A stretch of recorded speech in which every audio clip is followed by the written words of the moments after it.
Nikita Mirzani alami pengapuran tulang belakang dan leher, kuasa hukum sebut bisa cacat permanen. Tim kuasa hukum Nikita Mirzani, Aziz ungkap hasil ronsen kliennya. Kondisi Nikita Mirzani saat menghadapi kasus pencemaran nama baik tengah menjadi sorotan.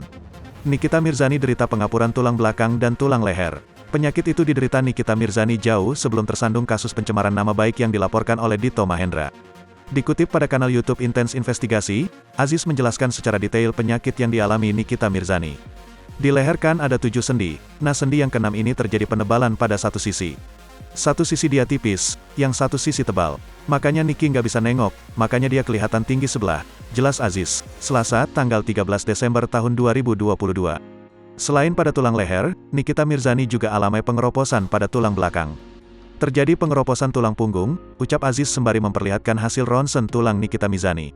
Aziz menerangkan ada pembengkokan hingga pengeroposan pada tulang belakang kliennya tersebut. Inilah yang mengakibatkan Niki sering sakit setiap malam, kata Aziz. Lebih lanjut, Aziz menyebut penyakit yang diderita Nikita Mirzani terjadi sudah lama.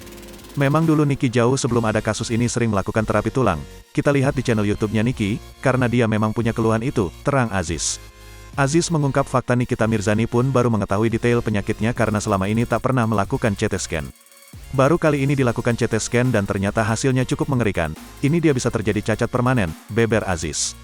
Guna menangani penyakit tersebut, Fitri Salhuteru menyampaikan bahwa Nikita Mirzani harus menentukan mau operasi atau terapi. Sebelum Niki ditahankan emang udah ada 2 pilihan, diterapi atau dioperasi.